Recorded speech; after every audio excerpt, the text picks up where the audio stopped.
रघुनाथराव म्हणे माझ्याच नशिबी असं कसं, ऐसा मेरे साथी क्यों होता है. वातावरण बदललं सकाळी सकाळी शपथ. आणि पेशवा होण्यासाठी जे आहे ठीक आहे त्यांची एक एक्झाम असते. विश्वासराव भी डॅशिंग होता, एवढसा पोरगा होता पण डॅशिंग होता. नहीं म्हणे काका मैं तो आऊंगा तुम्हारे साथ में. ठीक है. दक्खन में तो सिर्फ निजाम ही निजाम है, बाकी उंगलियों के दाम है. कि मराठा साम्राज्य में तो पेशवा ही पेशवा है, तर काहीच वय नाही, कवळी मूच आहे. एवढा खतरनाक आणि एवढा डॅशिंग लढला ठीक आहे की पाहायचं काम नाही. लढाई जी आहे पानिपतच्या लढाईमध्ये मराठ्यांचा पराभव झाला, पण मराठे असे लढले ना तर अब्दालीन बी म्हटलं अरे यार खतरनाक आहे, ते किती डेंजर लढतात हे. सदम्यात होता तो, लक्षात घ्या. झाला म्हणजे पानिपत जर झालं ना, पानिपतमध्ये मराठे जर हरले नसते, पराभव झाला नसता तर कदाचित चित्र वेगळं असतं बंगालचं देखील. काय पेशवा आणि पेशव्याच्या आधिपत्याखालचं जे मंत्रिमंडळ आहे ज्यामध्ये नाना फडणवीस आहे, महादजी मिली, त्यांना माहिती होतं मराठी सत्तेसोबत खेटणं, पंगा घेणं ठीक आहे हे काही एवढं सोपं आणि साधं नाही आहे. बाजीराव की रफ्तार ही बाजीराव की पहचान है. बघा काका पुतण्याचा वाद या महाराष्ट्राला नवा नाही आहे.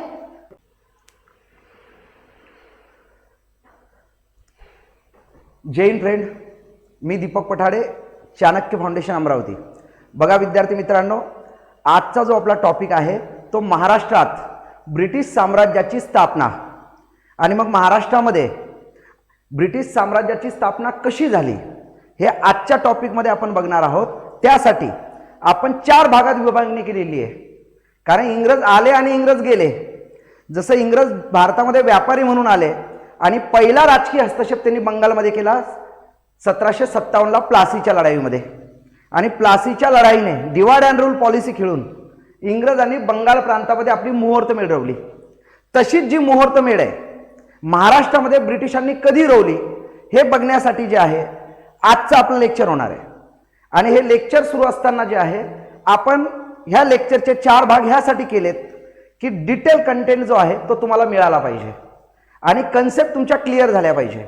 म्हणजे आपण अँग्लो मराठा वार जर बघितले तर 3 आहेत, फर्स्ट, सेकंड आणि थर्ड अँग्लो मराठा वारमध्ये जे आहे ब्रिटिश साम्राज्यांनी जे आहे उदय झालेला आहे ब्रिटिश साम्राज्याचा, म्हणजे मराठेशाहीचा 1818ला अस्त झालेला आहे. पण एवढं मोठं मराठा साम्राज्य, एवढं एम्पायर ठीक आहे, ब्रिटिशांनी जे आहे महाराष्ट्रामध्ये मराठ्यांचा पराभव करून जे आहे आपली सत्ता कशी रूढ केली हे बघण्यासाठी आपल्याला पार्श्वभूमी माहीत असणं आवश्यक आहे. आता तू म्हणाल सर पार्श्वभूमी काय, यासाठी आपल्याला मराठा साम्राज्यामध्ये अंतर्गत कलह माहिती असणं गरजेचं आहे.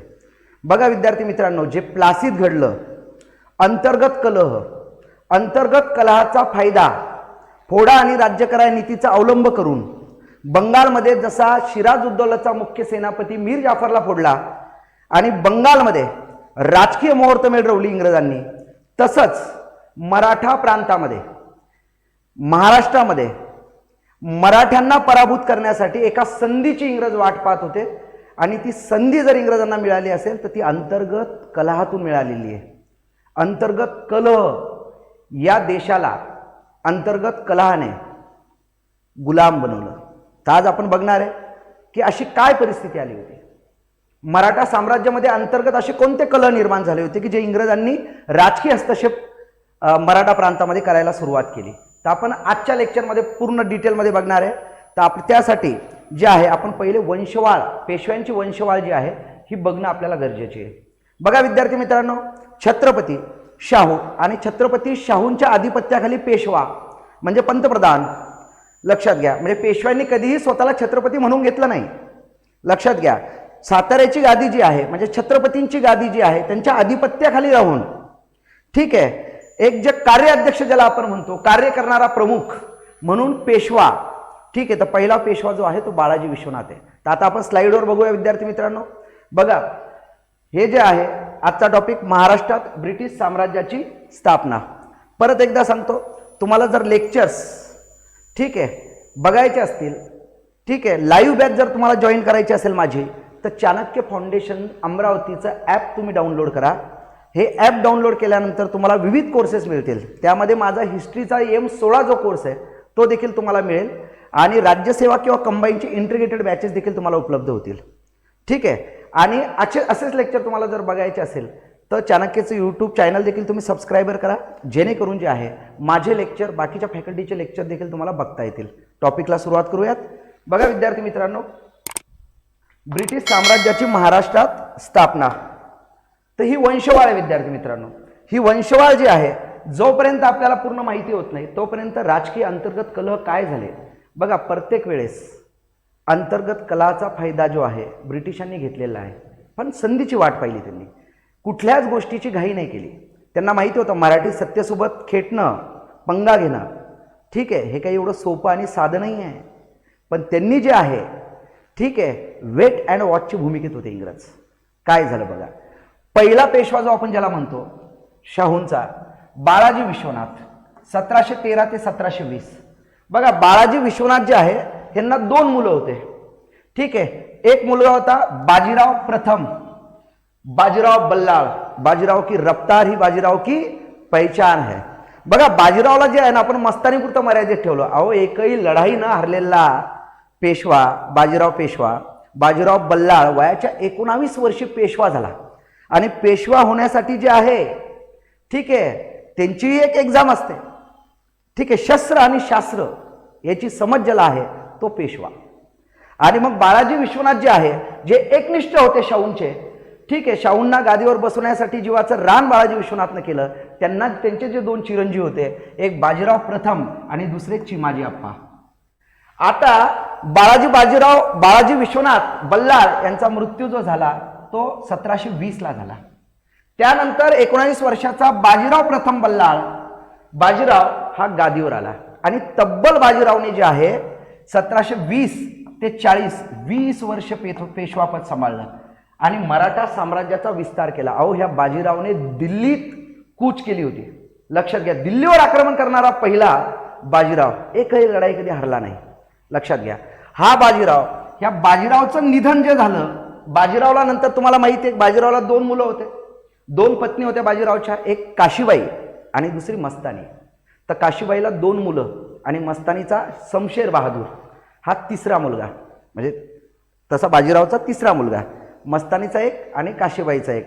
आता तुम्ही विचार करा, शमशेर बहादूर ज्याचं नाव बाजीरावने कृष्णा ठेवलं होतं, ठीक आहे, पण नामांतरण सोहळा करण्यात जर कोणी तयार नसेल, म्हणून त्या वादात आपल्याला जायचं नाही आहे, पण सांगायचं तात्पर्य एवढं आहे, नाव ठेवलं शमशेर बहादूर. बुंदेलखेडची राणी होती हो मस्तानी बी, ठीक आहे, राजपूत राजाची मुलगी होती. लक्षात घ्या, मस्तानी पुरता बाजीरावला सीमित करून चालणार नाही, ठीक आहे, कारण दख्खन में तो सिर्फ निजाम ही निजाम है, बाकी उंगलियों के दाम है, असं प्रत्युत्तर देणारा जो आहे. आणि निजाम म्हटला होता की मराठा साम्राज्य में तो पेशवा ही पेशवा है, तर तेव्हाच बाजीराव बल्लाळचं उत्तर होतं, हम तो छत्रपती के सेवक है. ह्याचा अर्थ काय होतो, प्रचंड बाजीरावने ताकद निर्माण करून कधी स्वतःला छत्रपती घोषित करून नाही गेला. ह्याला म्हणतात प्रामाणिकपणा, ह्याला म्हणतात प्रामाणिकपणा. लक्षात घ्या, तोच बाजीराव ज्यांनी मराठा साम्राज्याचा जे आहे विस्तार केला. मराठा साम्राज्याचा विस्तार केल्यानंतर नर्मदेच्या काठी बाजीरावचा मृत्यू झाला आणि बाजीरावच्या मृत्यूनंतर आता गादीवर कोण येणार म्हणून जे आहे, ठीक आहे, बाजीरावचा मोठा मुलगा बाळाजी बाजीराव बल्लाळ उर्फ नानासाहेब हे गादीवर आले. नानासाहेबांचा कार्यकाळ बघा विद्यार्थी मित्रांनो 40 ते 60 आहे, म्हणजे 21 वर्ष जे आहे. नानासाहेबांनी देखील म्हणजे बाजीरावचे पुत्र, मोठे पुत्र, ठीक आहे, यांनी देखील जे आहे मराठा साम्राज्याचा धुरा सांभाळलेली आहे बाजीरावनंतर, बाजीराव पेशवेनंतर. कोणी? नानासाहेबांनी. आता इथनं जे आहे खऱ्या अर्थाने इथे कलाटणी मिळते भारताच्या इतिहासाला. म्हणजे इंग्रजांनी पानिपतचा कसा फायदा घेतला हे आता तुम्हाला कळेल. तुम्ही प्लासी ऐकले असेल, तुम्ही बक्सार ऐकलं असेल. तिकडे ब्रिटिश जे आहे बंगाल गुलाम करत होते. बक्सारच्या लढाईमध्ये हिंदुस्थानाच्या सम्राटाला जे आहे टक्कर देत होते. ठीक आहे, टक्कर देण्याची हिंमत का झाली? मराठ्यांचा पानिपतमध्ये पराभव झाला होता म्हणून. आता तुम्हाला कळेल की नेमकं जे आहे नानासाहेब जेव्हा गादीवर होते पेशवा म्हणून, तर कार्यकाळ बघा तुम्ही 40 ते 61 आहे. ह्या 61ला पानिपतची लढाई झाली विद्यार्थी मित्रांनो. कोणती लढाई झाली? पानिपत. पानिपत पानिपत पानिपतची लढाई झाली. अफगाणचा शासक अहमद शाह अब्दाली, ठीक आहे, हिंदुस्थानावर कूच करून आला आणि पानिपतच्या लढाईला सुरुवात झाली. पानिपतच्या लढाईमध्ये कोण होतं? पानिपतचा त्यावेळेसचा पेशवा कोण? बाजीरावचा मोठा पुत्र नानासाहेब. कोण? नानासाहेब. आणि नानासाहेबांनी पानिपतची जबाबदारी, पानिपतचं नेतृत्व कोणाकडे दिलं? तर बाजीरावचा जो चुलत भाऊ होता सदाशिव भाऊ यांच्याकडे दिली. सदाशिव भाऊ बल्लाळ, सदाशिव भाऊ यांच्याकडे पानिपतची जबाबदारी होती. नेतृत्व पानिपतचं सदाशिव भाऊ करणार होते. ठीक आहे. कोणाच्या आधिपत्याखाली? पेशव्याच्या. आणि पेशवा कोणाच्या आधिपत्याखाली? छत्रपतींच्या. लक्षात घ्या. आणि मग हे सदाशिव भाऊ, तर सदाशिव भाऊ जे आहे पानिपतचं नेतृत्व करताना सदाशिव भाऊ प्रचंड किती खतरनाक लढलेले सदाशिव भाऊ. लक्षात घ्या. अहमद शाह अब्दाली हैराण करून सोडलं तर अहमद शाह अब्दालीला. लक्षात घ्या. तर हे सदाशिव भाऊ जे आहे, सदाशिव भाऊ. आणि त्यानंतर जे आहे पानिपतमध्ये कोण गेला असेल तर सदाशिव भाऊ सोबत होते मस्तानीचा मुलगा, बाजीराव आणि मस्तानीचा एकुलता एक मुलगा शमशेर बहादूर. कोण होतं? शमशेर बहादूर. म्हणजे पानिपतच्या लढाईत नेतृत्व कोण करणार होतं? ठीक आहे. म्हणजे नानासाहेब पेशवे होते, त्यांनी कोणाची नियुक्ती केली होती? सदाशिव भाऊची. आणि सदाशिव भाऊ सोबत कोण होतं? ठीक आहे, बाजीराव आणि मस्तानीचा मुलगा शमशेर बहादूर. आता बघा, इथे खऱ्या अर्थानं आहे ना राजकीय उलटा पालटला सुरुवात होते. ठीक आहे. राजसत्तेसाठी, सत्तेसाठी, ठीक आहे, काही पण. लक्षात घ्या. आता इथे जे आहे, ठीक आहे, बाळाजी म्हणजे बाजीरावला 2 मुलं, ठीक आहे, काशीबाईचे, बाळाजी बाजीराव आणि रघुनाथराव, आणि एक मस्तानीचा शमशेर बहादूर. लक्षात घ्या. मग आता 61ला पानिपत होतं बघा. आता पानिपतच्या लढाईमध्ये जे आहे पुढचा पेशवा कोण असेल? ठीक आहे. तर बाळाजी बाजीराव म्हणजे नानासाहेबानंतर पुढचा पेशवा कोण असेल? ठीक आहे. तर लिस्टमध्ये जे आहे रघुनाथराव बी अपेक्षा बाळगून होते, अपेक्षावादी होते, खूप लालसा होती त्यांना की आता नानासाहेब नंतर जे आहे मीच पेशवा आहे समोरचा. रघुनाथरावांना असं वाटायचं की नानासाहेबानंतर पेशवा कोण आहे? मीच आहे म्हणून, असं रघुनाथरावांना वाटायचं. आता हे रघुनाथरावाचं कॅरेक्टर आहे ना वर्तमान काळात कोणाचं आहे हे तुम्ही डिसाईड करायचं, मी डिसाईड करणार नाही. लक्षात घ्या. तर रघुनाथराव जे आहे हे रघुनाथराव, ठीक आहे, हे रघुनाथराव जे अपेक्षा लावून बसले होते की आता नानासाहेबानंतर मीच असेल. आणि साहजिक हो, सिनियरिटी त्यांचीच आहे. आलं लक्षात. शेवटी माणूस हा अपेक्षावादी आहे. ठीक आहे. ज्याला अपेक्षाच नाही ते हिमालय येते 12 वर्षां कुंभमेळ्यात भेटतात आपल्याला. लक्षात येतं. कलियुगात जर जगायचं तर प्रत्येकाला अपेक्षा आहे. ठीक आहे.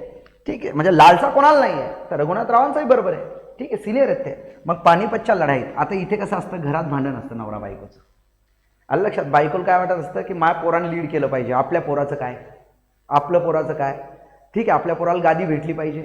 मग गादी जर द्यायची आहे तर शस्त्र आणि शास्त्र काहीतरी त्यांनी प्रूफ केलं पाहिजे ना स्वतःला. मग पानिपत सारखी जंगी लढाई आहे. लक्षात येतं. मग हट्ट आला आणि हट्ट झाला की विश्वासरावला पानिपतच्या लढाईत पाठवायचं सदाशिव भाऊकडं. सदाशिव भाऊ सोबत नानासाहेबांनी सदाशिव भाऊला बोलावलं. नानासाहेबांची सुरुवातीला इच्छा नव्हती, मी सांगितलं घरगुती मॅटर सगळे. ठीक आहे. आणि मग नानासाहेब जे आहे सदाशिव भाऊला म्हटले की विश्वासला सोबत घेऊन जा. सदाशिव भाऊ नाही म्हटले. सदाशिव भाऊ म्हणे की उद्याचा तो होणारा पेशवा आहे, त्याचं वय लहान आहे. आलं लक्षात. आणि एवढी मोठी अहमद शाह अब्दालीसोबत टक्कर घेताना माझ्यावर मी नेतृत्व करणार आहे तिथलं पानिपतचं. ठीक आहे. त्याच्या जीवाला जर का बरं वाईट झालं तर मला आयुष्यभर माझ्यावर ते ओझं असेल. नाही म्हटलं सदाशिव भाऊनं, पण इतका हट्ट धरला. आणि हा बघा विश्वासराव बी डॅशिंग होता, एवढसा पोरगा होता पण डॅशिंग होता. नाही म्हणे काका मैं तो आऊंगा तुम्हारे साथ में. ठीक आहे. आणि मग हट्टा पाहिजे आहे. सदाशिवरावनं काय सांगितलं? सदाशिव भाऊनं विश्वासरावले, बघ विश्वास, मी तुला न्यायला तयार आहे, पण माझी एक अट आहे. काय? नानासाहेबांना सांगितलं सदाशिव भाऊने की विश्वास हत्तीच्या खाली उतरता कामा नये, त्याला पूर्ण प्रोटेक्शन असेल, चिलखत असेल, पण किती काही झालं त्याने हत्तीच्या खाली उतरायचं नाही, वरूनच फक्त बाण चालवत राहायचे, हत्तीच्या खाली नाही उतरायचं, असं प्रॉमिस कर म्हणे. विश्वासरावनं केलं प्रॉमिस की मी हत्तीच्या खाली उतरणार नाही काका, पण मला तुमच्यासोबत यायचं आहे, मलाही योद्धा व्हायचं आहे पुढचा. ठीक आहे. आणि बघा लढण्यासाठी किती खतरनाक मराठे होते.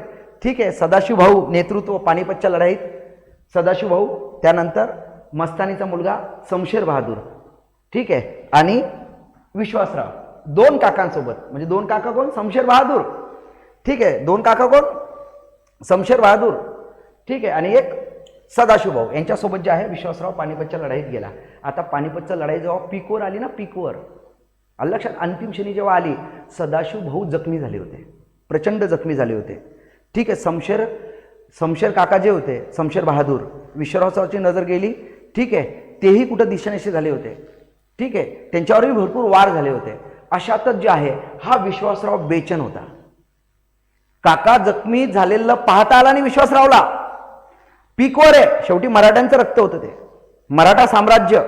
ठीक आहे. भगवा हा नेहमीसाठी फडकला पाहिजे, फडकत राहिला पाहिजे. ठीक आहे. विश्वासरावला काय सांगितलं होतं? हत्तीच्या खाली उतरायचं नाही. पण आपल्या काकाला,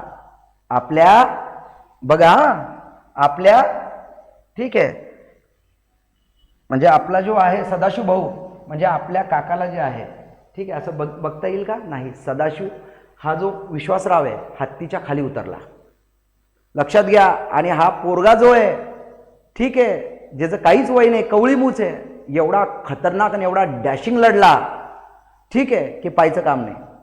ज्या वेळेस हत्तीवर सदाशिव भाऊची नजर गेली तर विश्वास कुठे दिसत नव्हता. लक्षात घ्या. सदाशिव भाऊ बेचैन झाले, जखमी अवस्थेत होते. विश्वासरावचा शोध घ्यायला लागले कुठे तर विश्वासरावले प्रचंड, ठीक आहे, गंभीर जखमी झालेले होते लढाईमध्ये. ठीक आहे. सदाशिव भाऊने जेव्हा बघितलं तर पूर्ण बाणाचे वार वगैरे झालेले होते, जखमी होते. ठीक आहे. सदाशिव भाऊच्या मांडीवर प्राण सोडला.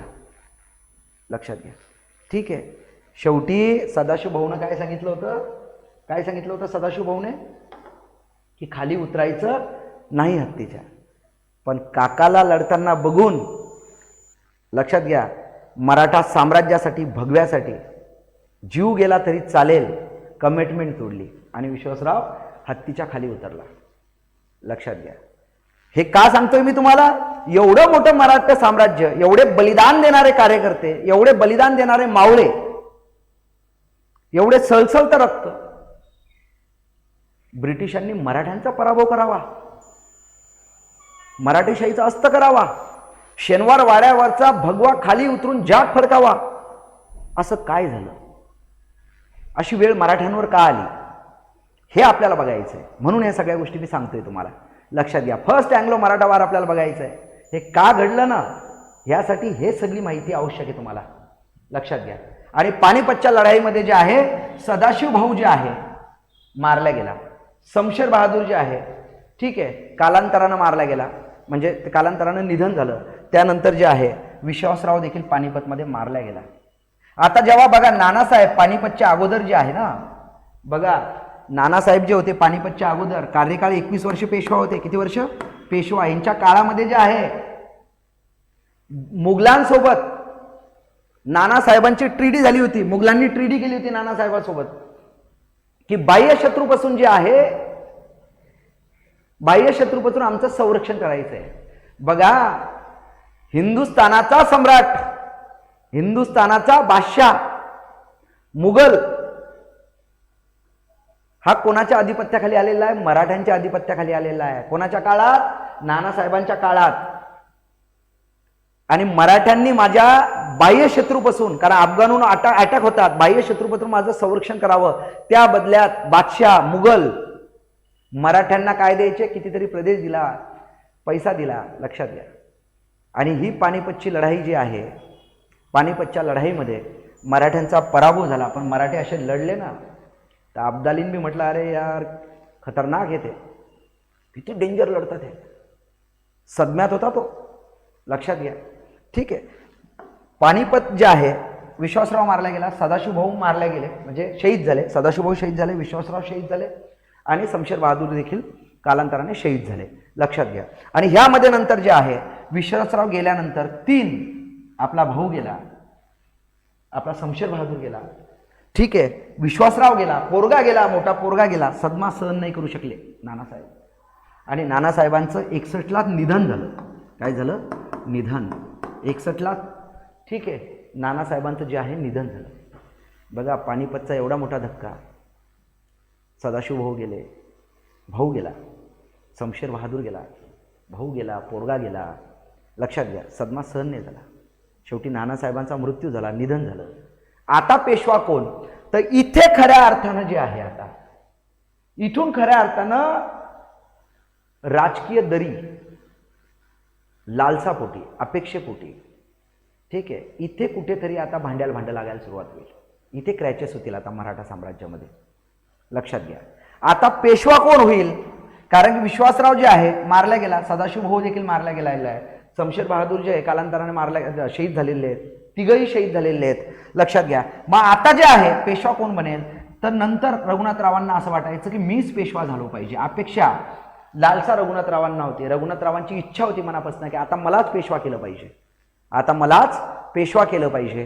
पण कालांतराने जे आहे रघुनाथरावांना पेशवा न करता दुसरे जे चिरंजीव होते त्यांचे माधवराव यांना पेशवा केलं गेलं, यांना पेशवा केलं गेलं. बघा आता विद्यार्थी मित्रांनो, पानिपतच्या लढाईमध्ये लक्षात घ्या, पानिपतच्या लढाईमध्ये मराठा साम्राज्यात मराठा हारलेत, पण इतके डेंजर लढले. मराठा 1761 मध्ये पानिपतच्या लढाईनंतर मराठा साम्राज्य लयास गेलं होतं, त्याला परत एकदा उभारी देणं गरजेचं होतं. आता पेशवा कोण होईल लक्षात घ्या, तर माधवरावांचं नाव समोर आलं. ठीक आहे, आता बघा कसं असतं माहिती का, की माधवराव जे होते आणि त्यांनी बी 61 ते 72 11 वर्ष जे आहे, 10 ते 11 वर्ष जे आहे पेशवापद एवढं उत्तम सांभाळलं. पानिपतमध्ये जी आपली प्रतिष्ठा गेली होती, लक्षात घ्या. ठीक आहे, जे पानिपतमध्ये मराठा साम्राज्य लयास गेलं होतं त्याला परत एकदा उभारी जर कोणी दिली असेल तर माधवरावांनी दिलेली आहे. महादजी शिंदेने परत एकदा, माधवराव यांच्या नेतृत्वाखाली महादजी शिंदे यांनी जे आहे आणि आपल्या बाकीच्या ज्या काही सेनापती जे होते यांनी परत एकदा, ठीक आहे, वज्रमुठ बांधले आणि मराठा साम्राज्याचा भगवा परत एकदा फडकवला. लयास गेलेलं साम्राज्य परत एकदा उभं केलं.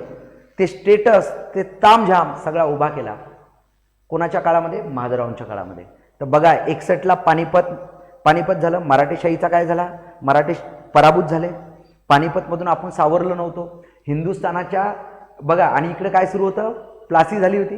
प्लासीनंतर बक्सार झालं. बक्सार कोणासोबत झालं, हिंदुस्थानाच्या सम्राटासोबत. 22 ऑक्टोबर 1764ला बक्सारची लढाई झाली, आपण बघतो. त्यामध्ये हिंदुस्थानाचा सम्राट होता बंगालचा नवाब मीर कासिम होता, अवधचा नवाब शुजाउद्दौला होता आणि हिंदुस्थानाचा सम्राट कोण होता, शाह आलम द्वितीय. म्हणजे हिंदुस्थानाच्या सम्राटाला इंग्रजांनी पराभव केलं. का केलं असेल बघा, मुघल जो आहे शाह आलम द्वितीय मराठ्यांच्या आधिपत्याखाली होता. मराठ्यांकडे जबाबदारी होती शाह आलमची की बाह्य शत्रूपासून संरक्षण करायचं. पण 61ला जे आहे पानिपत झाल्यामुळे मराठा जे आहे, ठीक आहे, मराठा जे आहे त्यांचं पतन झालं होतं, मराठे पराभूत झाले होते. मराठे पानिपतच्या लढाईमधून सावरले देखील नव्हते. तर ते हिंदुस्थानाच्या सम्राटाची मदत कशी करणार आहे. म्हणजे याचा अर्थ काय, पानिपतची लढाई झाली याचा राजकीय फायदा इंग्रजांना झाला. कारण इंग्रजांना माहित होतं हिंदुस्थानाचा सम्राट जो आहे, लक्षात घ्या, हा मराठ्यांच्या भरोशावर आहे. लक्षात, मराठे रक्षण करणार होते पण पानिपतच्या लढाईमधून मराठे सावरले नाही.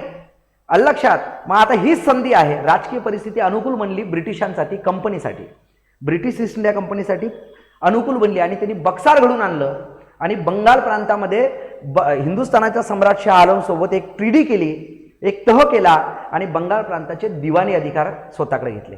म्हणजे बंगाल जो गुलाम झाला, म्हणजे पानिपत जर झालं ना, पानिपतमध्ये मराठे जर हरले नसते, पराभव झाला नसता, तर कदाचित चित्र वेगळं असतं बंगालचं देखील. लक्षात घ्या. म्हणजे बंगालमध्ये जे आहे आणि भारताचं देखील चित्र वेगळं असतं. लक्षात घ्या. कारण हिंदुस्थानाचा मुघल सम्राट जो आहे मराठ्यांच्याच भरोशावर होता. त्या बदल्यात टॅक्स द्यायचा, प्रदेश द्यायचा. ठीक आहे, बाह्य शत्रूपासून अंतर्गत शत्रूपासून रक्षणाची जबाबदारी मराठ्यांची होती. एक ट्रीडी साईन केली होती. कोणी, नानासाहेबांनी. मुघलांनी नानासाहेबांसोबत एक ट्रीडी केली होती. पण पानिपतमध्ये जे आहे, पानिपत नंतर राजकीय परिस्थिती ब्रिटिश कंपनीला अनुकूल बनली आणि बंगाल प्रांतामध्ये दिवाणी अधिकार जे आहे, ठीक आहे, इंग्रजांना मिळाले अलाहाबादच्या ट्रीडीनुसार. म्हणजे शाह आलमसोबत ट्रीडी केली आणि अलाहाबादची ट्रीडी आणि ड्युअल सिस्टीम लागू केली. 2 लोकांचं शासन बंगालमध्ये लागू झालं. लक्षात घ्या. 1765ला दुहेरी राज्यव्यवस्था सुरू झाली बंगाल प्रांतामध्ये आणि 1772ला दुहेरी राज्यव्यवस्था बंद केली. 7 वर्ष 2 लोकांचं शासन होतं. दिवाणी अधिकार म्हणजे महसूल गोळा करण्याचे अधिकार जे बंगालचे ते इंग्रजांना मिळाले होते आणि शांतता सुव्यवस्था राखण्याचं काम जे आहे ते कोणाकडे होतं, ते नवाबाकडे होतं. आणि 72ला पूर्णपणे बंगाल गुलाम झालं आणि त्यावेळेस बंगाल, बिहार, ओरिसा मिळून बंगाल होतं. एवढा मोठा प्रांत, ज्याची लोकसंख्या जवळपास 8-8.5 कोटी. ठीक आहे. आता तिथले बी आहे ना, तुम्हाला सांगतो, बंगालचा नवाब, बंगालची सत्ता, याला बंगालची जनता त्रस्त झालेली होती.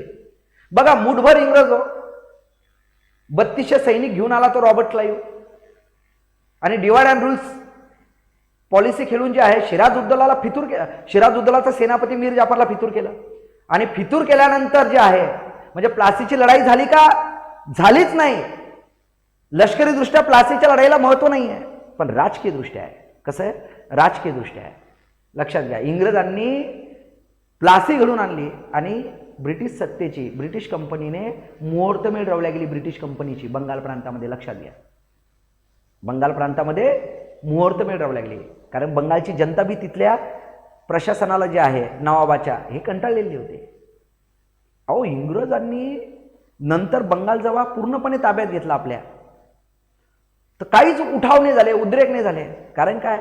तिथल्या नवाब वगैरे जे आहे ह्यांना देखील कंटाळलेली होती तिथली जनता. मुठभर इंग्रजांनी ह्याचा फायदा घेतला. डिवाइड अँड रूल पॉलिसी, फोडा आणि राज्य करा नीतीचा अवलंब जसा बंगालमध्ये केला, त्याच नंतर जी राजकीय परिस्थिती बंगालमध्ये प्लासीच्या लढाईमध्ये चालून आली, अनुकूल बनली ब्रिटिश कंपनीसाठी, तशीच अनुकूलता जी आहे बक्सारच्या लढाईमध्ये पानिपत झाल्यानंतर मराठे हारले, तर बक्सार जे आहे ठीक आहे म्हणजे हिंदुस्थानाच्या सम्राटाला हरवण्यासाठी जे आहे राजकीय परिस्थिती अनुकूल बनली होती. लक्षात घ्या, म्हणजे पानिपतचं किती महत्त्व आहे.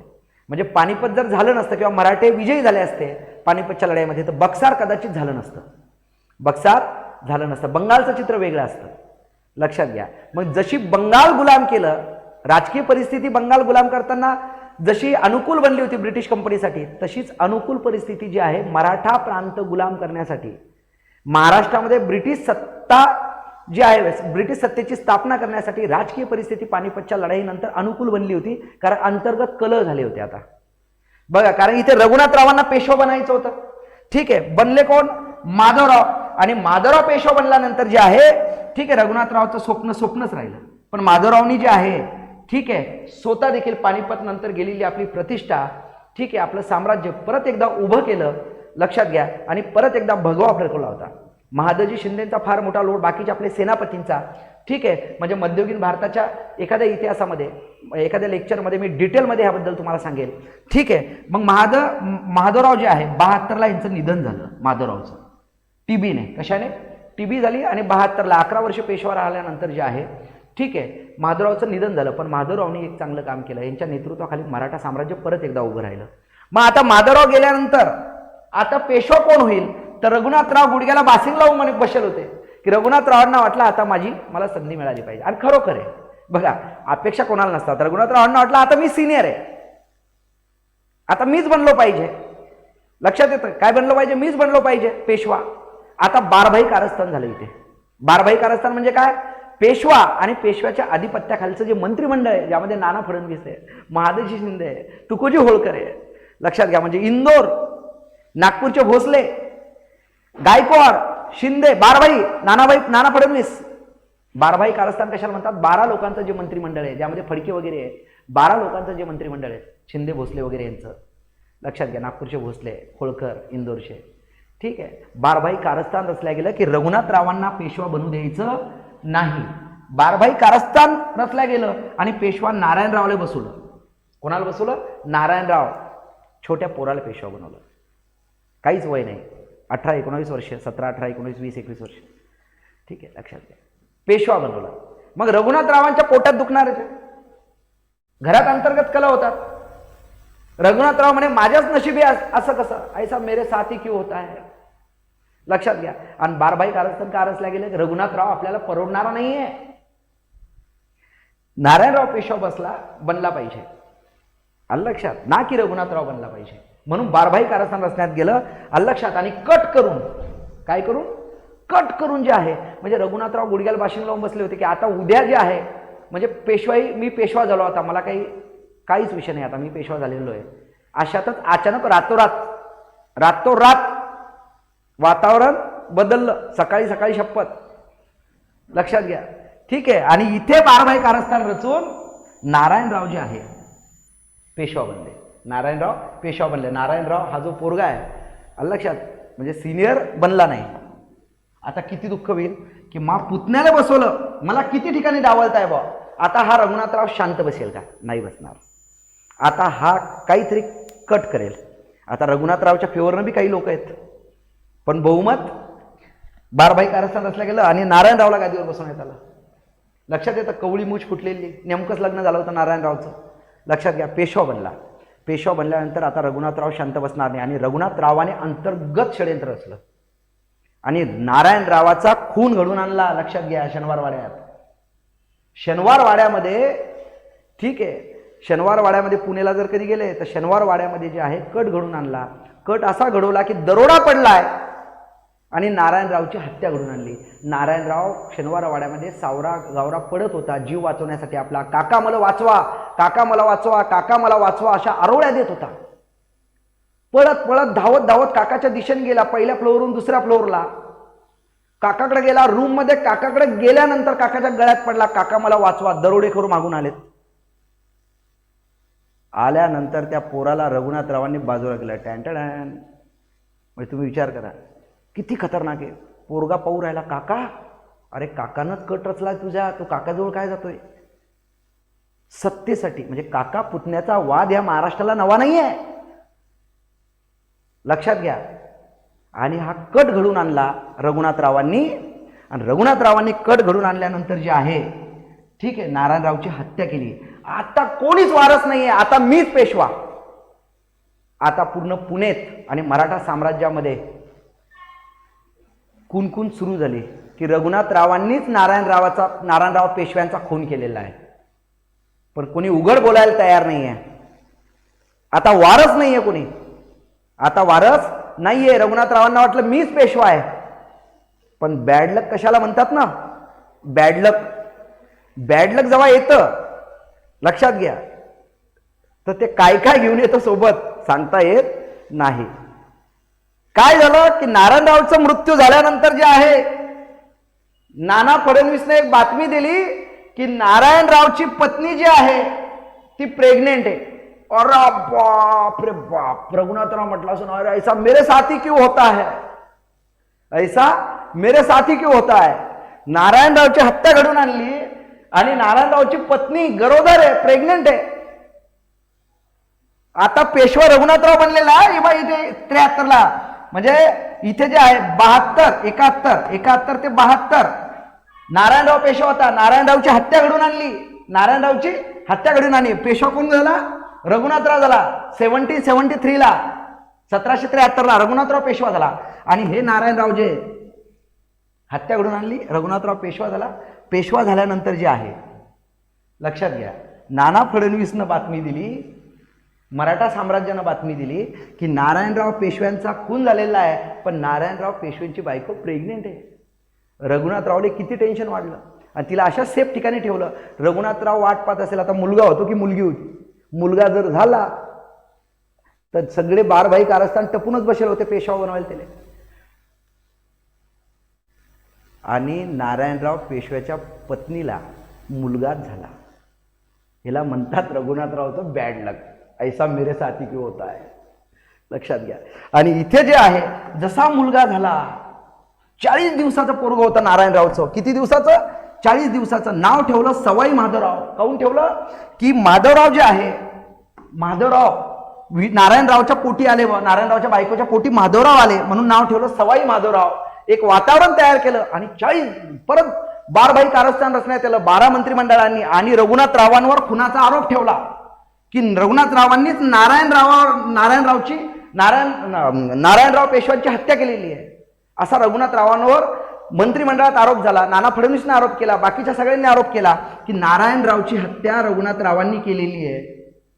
म्हणून रघुनाथरावाचा पेशवेपद गेलं आणि 40 दिवसाचा सवाई माधवराव, किती दिवस? 40 दिवसाचा काकीत असणारं पोरग जे आहे पेशवा पदेवर विराजमान झालं, पेशव्याच्या गादीवर विराजमान झालं. किती दिवसाचं पोरग? 40 दिवसाचं पोरग. लक्षात घ्या. आता 40 दिवसाच्या पोराला जर पेशवे पदावर बसवलं, रघुनाथराव शांत राहील का? आता रघुनाथरावाला आता युद्ध करायचं होतं. आता मराठा युद्ध होईल सत्तेसाठी आणि ज्याची ताकद जास्त तो विजय होईल. आता रघुनाथराव इंग्रजांकडे जातील शरण, सुरतच्या इंग्रजांकडे. इंग्रजांना काय म्हणतील? मला सैन्य द्या तुमचं, मला पेशवा बनायला मदत करा. मी पेशवा बनलो आणि इंग्रज तर वाटच पाहत होते, घ्या आमचं सैन्य, आम्हाला काहीतरी द्या. म्हणजे राजकीय महाराष्ट्राच्या मराठा साम्राज्यामध्ये राजकीय ढवळाढवळ जर कुठं सुरू झाली असेल तर सवाई माधवराव ज्यावेळेस गादीवर आला आणि रघुनाथराव इंग्रजांना शरण गेला सुरतला. की हेल्प मी, माझी मदत करा, पेशवा बनायला माझी मदत करा, मला सैन्य द्या तुमचं, त्या बदलात तुम्हाला काय लागतं ते सांगा. हे जिस्त वाट पाहत होते इंग्रज. आणि आता सुरू होईल फर्स्ट अँग्लो मराठा वार नंतर. आता एक गोष्ट लक्षात घ्या, सवाई माधवराव ज्यावेळेस नंतर 19 वर्षात झाला, यांनी शनिवार वाड्याहून उडी मारून आत्महत्या केली सवाई माधवरावनं, की मला इकडे जाऊ देत नाही, तिकडे जाऊ देत नाही, खेळू देत नाही, हे देत नाही, बाबू बाबू करून ठेवतात, आत्महत्या करून टाकली 19व्या वर्षी. शनिवार वाड्याहून उडी मारली. लक्षात येतं, म्हणजे असं म्हणतात का नाही, हे नारायणरावची हत्या झाली, आज मी शनिवार वाड्यात आवाज येतो, काका मला वाचवा. त्यानंतर सवाई माधवरावांनी मी उडी मारून दिली शनिवार वाड्याहून. लक्षात घ्या. आणि रघुनाथराव इंग्रजांना शरण गेले. नंतरचा विषय हा, कधी हा विषय सवाई माधवराव 40 दिवसाचा होता. त्यानंतर रघुनाथराव सुरतला शरण गेले इंग्रजांना. आता सुरतला शरण घेऊन इंग्रजांचं सैन्य घेऊन येतील रघुनाथराव. कोणाविरुद्ध लढतील? ह्या 40 दिवसाच्या सवाई माधवराव बरोबर लढतील आणि फर्स्ट अँग्लो मराठा वार होईल. आता पुढच्या लेक्चरमध्ये विद्यार्थी मित्रांनो, मिस करायचं नाही पुढचं लेक्चर, फर्स्ट अँग्लो मराठा वार. आपण चार भागात ही जी विभागणी केलेली आहे. पहिला भाग हा झाला आजचा. उद्या आता नेक्स्ट लेक्चर जे आहे सेकंड भाग होईल फर्स्ट अँग्लो मराठा वार, मग थर्ड सेकंड अँग्लो मराठा वार आणि फोर्थ थर्ड अँग्लो मराठा वार. तर मिस करायचे नाही. लक्षात घ्या. चाणक्य फाउंडेशन अमरावतीचं ॲप डाउनलोड करा. ठीक आहे. लेक्चर कसं वाटलं हे कमेंट करा. ठीक आहे. लेक्चर चांगलं वाटलं असेल तर डोक्यावर घ्या, नाही तर आदळा. थांबूयात. जय हिंद, जय महाराष्ट्र. काळजी घ्या.